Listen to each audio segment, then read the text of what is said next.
गांव की सुबह हमेशा अपने साथ एक अलग ही ताजगी लेकर आती थी। उस सुबह भी गांव की गलियों पर जब सूरज की किरणें झिलमिलाईं तो पूरा वातावरण सुनहरे आभा में नहा उठा।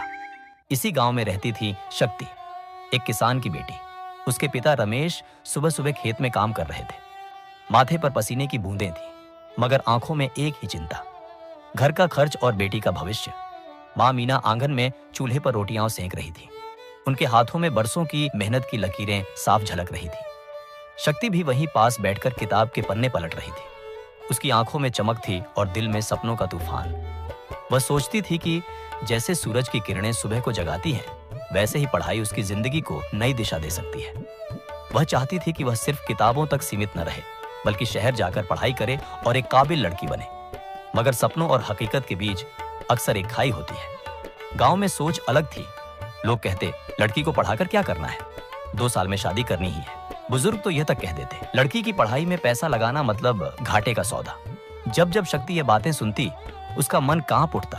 उसे लगता कि शायद सच में वह आगे नहीं बढ़ पाएगी। मन में सवाल उठता, क्या मेरा सपना सिर्फ सपना ही रह जाएगा? क्या सच में मैं किताबों से निकलकर दुनिया देख पाऊंगी? इसी दौरान एक दिन गांव में आई मिस रीता। वे एक एनजीओ की शिक्षा कर्मी थी। उन्होंने गांव की लड़कियों को इकट्ठा कर समझाया कि शिक्षा ही गरीबी की बेड़ियों को तोड़ने का सबसे बड़ा साधन है। उन्होंने कहा, अगर तुम सब पढ़ोगी तभी हालात बदलेंगे, वरना यही खेत खलिहान और चूल्हा चौका जीवन भर साथी रहेंगे।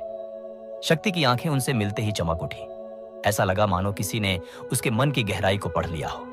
मिस रीता ने विशेष रूप से शक्ति को समझाया और शहर में पढ़ाई के लिए प्रोत्साहित किया। उनके इन शब्दों से शक्ति के भीतर उम्मीद की लौ जल उठी। जब शक्ति ने मां से बात की तो मां ने कहा, बिटिया, तेरे पापा के पास पैसे कम है, लेकिन अगर तू ठान ले तो हम अपने पेट पर पत्थर रखकर भी तुझे पढ़ाएंगे। बस तू पीछे मत हटना। पिता रमेश पहले थोड़े झिझके। उनके कानों में गांव वालों की बातें गूंज रही थी। लेकिन जब शक्ति उनके सामने आई और बोली, बाबा, अगर मैं पढ़ लूंगी तो आपके खेतों की तकलीफें कम कर दूंगी। पिता की आंखें नम हो गई। उन्होंने पहली बार महसूस किया कि उनकी बेटी सच में कुछ बड़ा कर सकती है। और इसी तरह शक्ति की यात्रा शुरू हुई। एक छोटे से शहर के सरकारी कॉलेज में उसने व्यापार और वाणिज्य विज्ञान में दाखिला लिया। गांव की कच्ची गलियों से निकलकर वह पहली बार शहर की तेज तर्रार जिंदगी में उतरी। शहर की पहली झलक ने शक्ति को चकित कर दिया।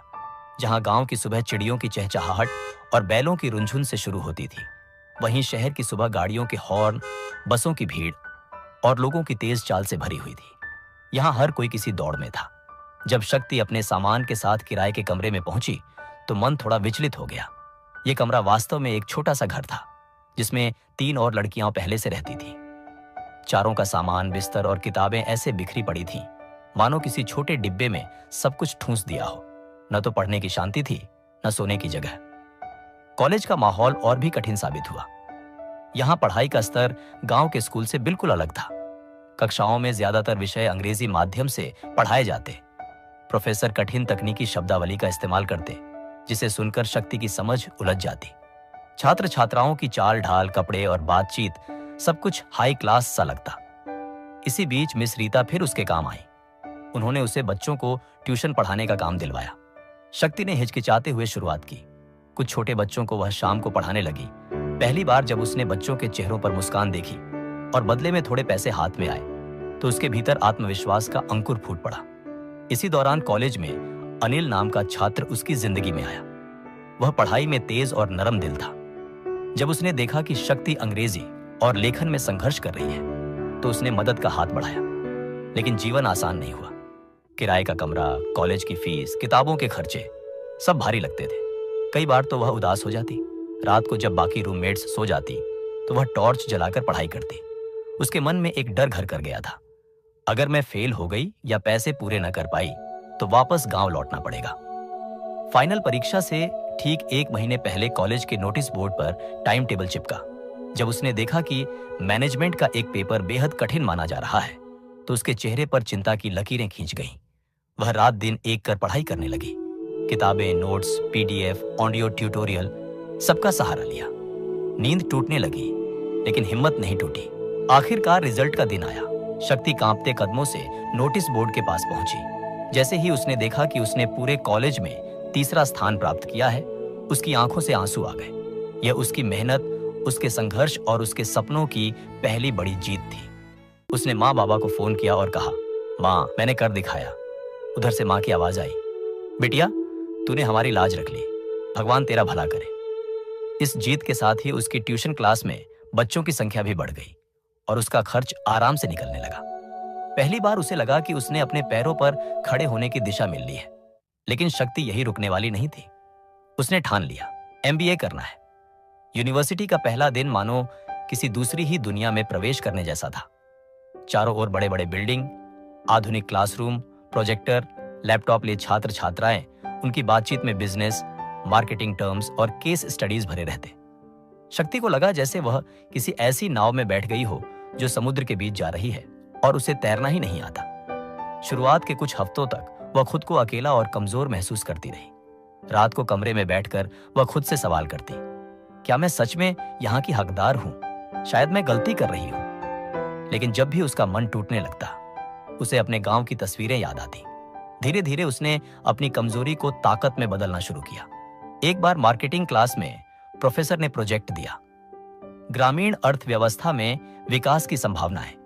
जहां बाकी छात्र इंटरनेट और किताबों से डेटा जुटा रहे थे, वहीं शक्ति ने गांव और आसपास के किसानों से बात की, उनकी परेशानियां जानी और फिर उनके अनुभवों को प्रोजेक्ट में पिरो दिया।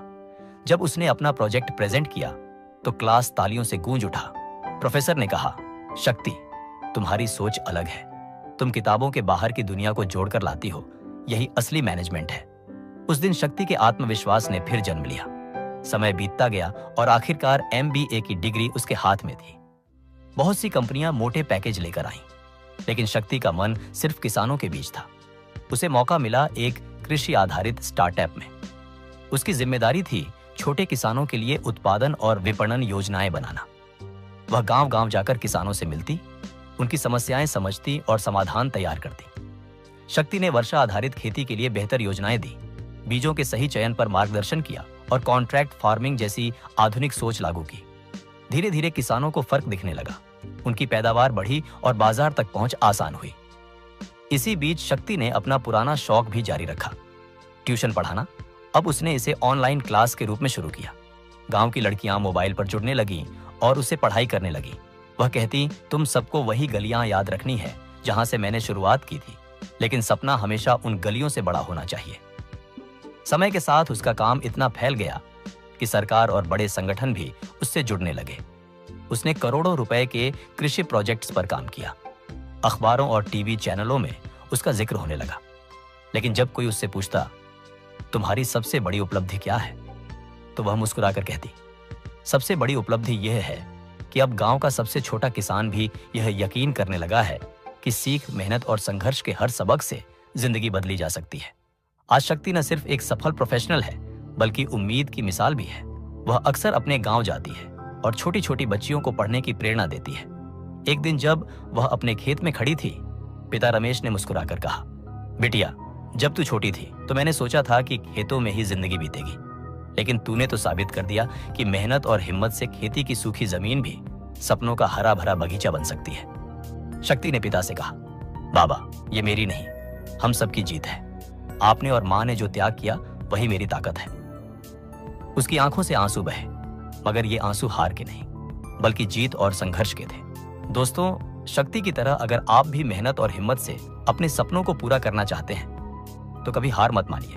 कमेंट में जरूर बताइए आपकी जिंदगी का सबसे बड़ा सपना क्या है। और हाँ, चैनल को सब्सक्राइब करना मत भूलिए ताकि हर कहानी आपको नया हौसला दे सके।